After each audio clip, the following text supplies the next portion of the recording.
Hi guys. So I got asked to do a question and answer for Your Horse Live, and I'm really useless. And we've been pretty busy, but mainly useless. And so I didn't get it done as quickly as I should have done. So instead, we're getting it done now, and we've got some really brilliant questions from loads of you from all over, which is fantastic. So we're just going to jump straight into it. You can see we're in my house. We've got Malik's dad in the background up there. Some beautiful paintings from Frederick Pignon as well. And I think as well here you can just sort of see a Malik and Mojo painting that we've got. Oh, and that was done by Mia Rodley, one of my friends. And then of course these guys that are all over the house and my little knitted. This is Sablo, I think.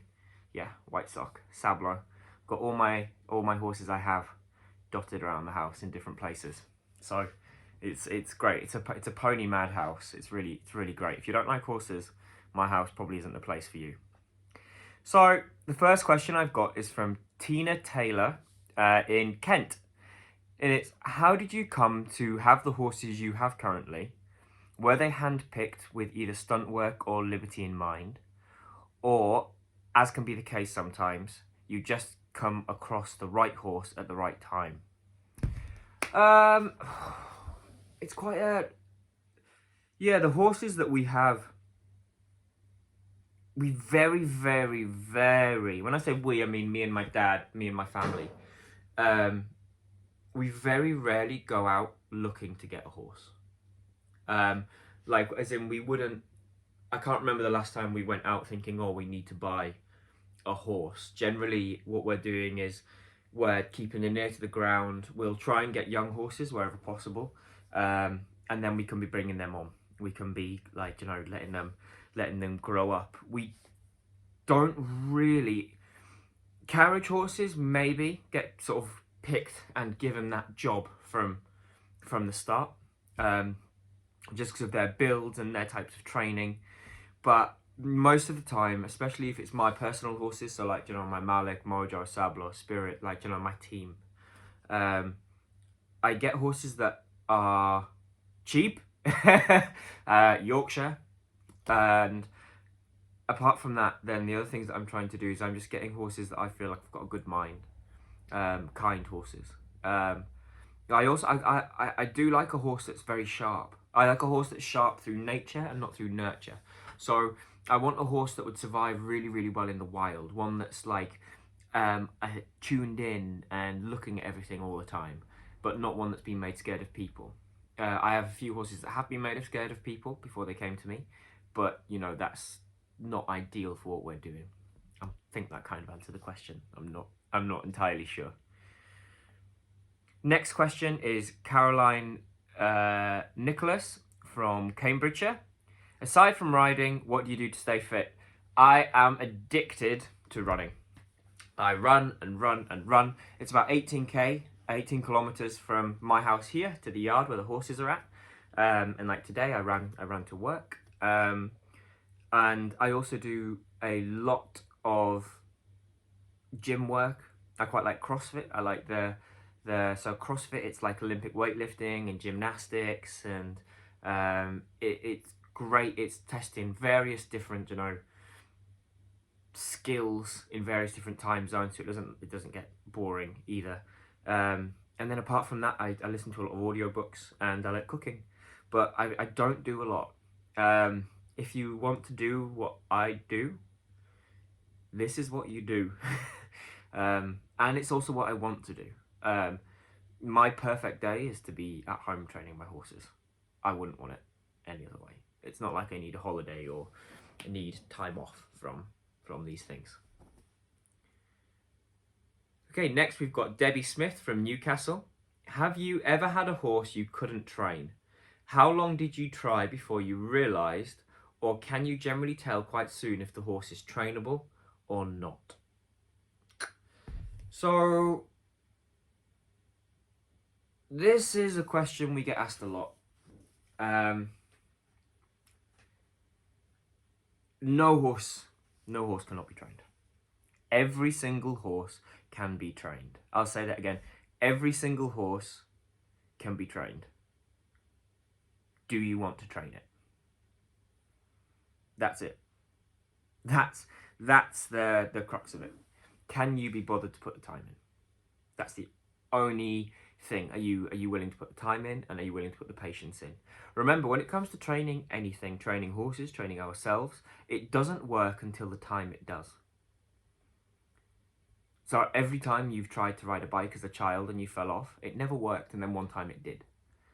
That's the same for the horses. Every horse can be trained. Can every horse be trained to do everything? No, but not every person in the world could learn to do a backflip. You know, it's different. We're all different the way they're different. Yeah, I've never met a horse that I could not train. And I've never given up on a horse yet.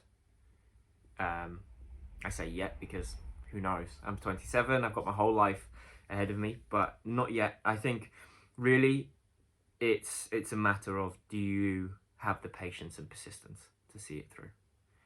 And if it doesn't work, it's your fault. It's not the horses. Okay, next. Lee Davies from Devon. How did you start learning stunts? How old were you? Oh, I went to watch Lorenzo. Lorenzo, French guy, loads of white horses, stands on them. Now he's got some black ones as well. He is a master, and I saw him when I was 9 years old. And I had 2 white show jumping ponies at home.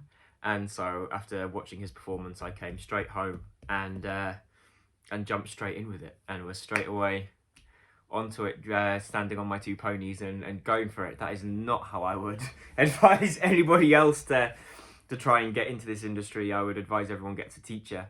But I did grow up in Neverland. You know, my dad, when I was very young, I was probably 3 or 4, my dad started providing horses for film and TV and live events. So I grew up in a world that was full of these crazy sort of chaotic things. But yeah, that's how I started. When I got a bit older, when I was 14 years old, I was sponsored by English Heritage to learn to trick ride from an amazing trick rider and teacher, and also like a very close friend, Guido Louis. I spent 2 years as an apprentice to him, and it was phenomenal for me, not only just learning stunts, but learning how the real world works. Learning how you have to speak to adults that aren't your parents when you're a stroppy teenager, and learning how business works and how horses need to work within a business, which I'm not saying my family didn't teach me as well, but that, you know, you, especially at 14, you learn better from someone else that's not your parents. So next, do you prefer stunts or liberty work? Liberty work, 100%. So I liked stunts when I was younger. Great fun. Really, really, like, wonderful. Like, really brilliant. But they're about the person. Stunts are about the person. And I'm a man with a passion for horses, and the things that inspire me the most and the things that impress me the most are horses doing things that are phenomenal. Like when I watch stunt work, like trick riding and things, it's nice. I like it. I've done it for years. I enjoy it. But that's about a person on a horse that's been desensitized. It's not about horsemanship. And I think for the thing that really inspires me is horsemanship. If you're going to ask me which I prefer between dressage and liberty, that would be harder. Still liberty. Phoebe White from Cheshire. And I'm sorry, I think I didn't know if I read the name on the last one. So it was Sharon Fisher from Bath on the last one. I'm really sorry. I'm not sure I read your name out before I did the question. Next we have Phoebe White from Cheshire.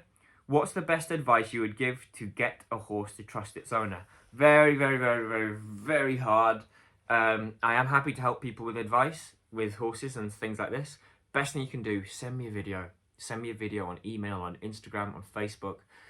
Picture speaks 1,000 words, a video then must speak 1,000,000. I can see a lot more than what we see in writing. That's just a personal thing to you. I'm guessing you've got a horse that you need to trust you more. So often it comes down to, do you trust the horse? Which is a hard one. Um, there isn't a magic fix. You know, it's not like I'm gonna say, oh, if you rub a holly leaf on your horse's left ear under a crescent moon, then suddenly they'll trust you and everything will be perfect. It's not how. That's not how it works. Do you trust the horse? Look to yourself. Horse is the mirror of the rider. So if the horse you're working with isn't being nervous and jumpy, I'm guessing that that's making you nervous and jumpy. What do you fear about what that horse could do to you? And then address that. Make smaller goals. I think one of the best things you can do to get a horse to trust you more is victories, small victories and small goals, and that's going to make the biggest difference. Don't aim for big jumps. Just aim to make tiny progress every single day.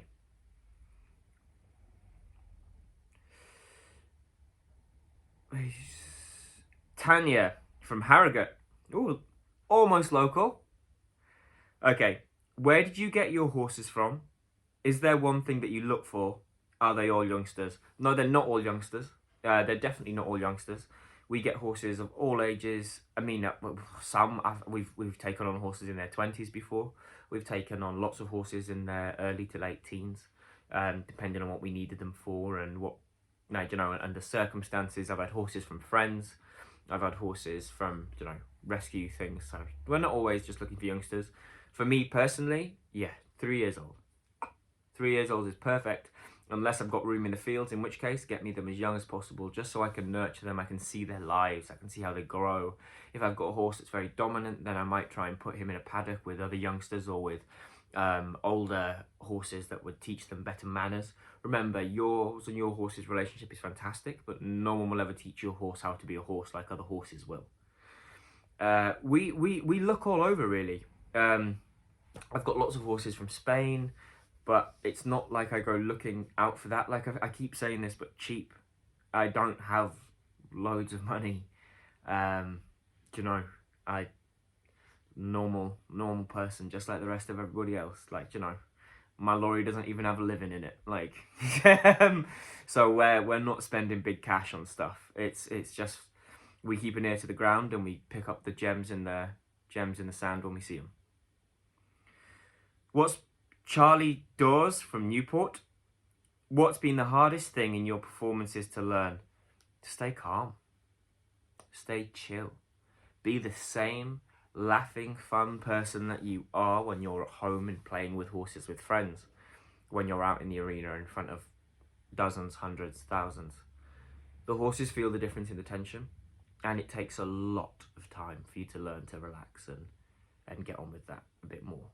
So definitely just to keep that level, keep that, you know, I talk about it now when I do Liberty lectures and stuff, and I talk about it in terms of you must be the emotional anchor. We need you to be the emotional anchor for the horse. You will show the horse where we want them to be on the emotional scale, not the other way around. You're not going to be drawn into whatever they're doing. You're going to get them to, you know, come to where you are.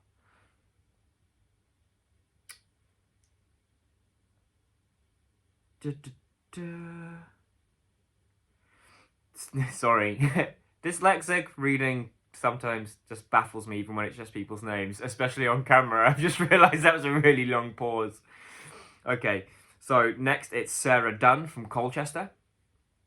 If you weren't working with horses, is there any other job, vocation that you would have liked to do? I think I'd have been a PT. I really like the gym. I like working in the gym. Literally, I always say that I'm quite like, to any friend or like partner that I've had in life, I'm a really easy pet. Like I'm easy to keep track of. I'm either at the yard or I'm in the gym. If I'm neither of those places, I'm out running. Like that's pretty it. I'm quite a boring person. But for me, it's always been horses. Always been horses. I have one sister. She's a primary school teacher. So we do have some normal people in the family. But no, I always destined to run away with the circus for me. Peter Gray from Wales. Do you or have you ever competed in other equine competitions? If so, what discipline did you enjoy best? I show jumped for years. I was probably really, really crap, but I had a really good time. Really big fish in a really small pond. I had some really brilliant jumping ponies in my local area and had fun. Did well. Got to jump some big tracks. Terrified me. And I realised quite early on in my career that you could go show jumping and it cost you loads of money, and if you did badly then you came home and you felt like pants. But if you went and did a performance and the horses went badly, you got paid and you came home with money. I know that's probably not the right thing to say, is it, at all? But competition for me, it became about pushing horses for a different reason. One of the best things I love about performance is that if I get in the arena and I feel the horse isn't feeling it, I can change what's happening. It's a lot more forgiving on the horses, I feel. But each to their own. It's great. I love watching the competitions. I think my favourite thing to watch must either be, I love the Puissance at Hoys, but I love the in-hand Welsh pony showing at the Royal Welsh. It's insane. Really, really, they're like little dragons. Francis Frank from Bury. How many horses do you have, and do your horses live in or out, or both? I think we've got about 45 at the moment. So we're a bit downsized. We normally have about 60, 65. But we've just sort of, not needed as many recently, or maybe had, a few older ones carry on, as they might say, and not got new young stock in, especially with this year just being a bit crazy the way it is. We're just nice to have less horses coming into winter. But our horses never, once they're here, they don't go anywhere. They stay with us forever. And they live mainly, I think maybe everything goes out, but maybe a half, 2/3 live out. But a lot of my horses just don't like it. A lot of the Spanish horses I have really complain at the weather. Malik especially. Malik will go out for maybe anywhere between 2 and 10 hours, but when he's ready to come in, he'll let you know, and he'll bring all the other horses with him too. So that's just something to be careful of with him. But I like them to be out as much as possible. Let horses be horses. That's really important to me. And finally, we've got Chloe Birdage. I'm sorry, Chloe. That's the best I can do. Birdage, I think. From Oxford. Are you single? I am single. There is just me in my life. I mean, can you believe that I'm single, living as a 27-year-old man with tiny knitted horses? I didn't make these, by the way. My groom, God, what an awful... My best friend in the world and my right hand, Tina, made these for me. She's fantastic, and she started making these for me after my surgery to cheer me up. But yeah, I am single. So if there's a lady out there with, like a 10-horse box and a big indoor school, hit me up. Maybe, could be fun. Yeah. But anyway, guys, it's been fun doing this. I'm sorry we couldn't be at Your Horse Live. I'm also really sorry that I just threw this Q&A together like this. Had much more exciting plans, but we've been out filming, and life just run away with me a bit. So thank you so much. I hope that answered some of your questions. Hope you enjoyed it. Stay safe. Have fun.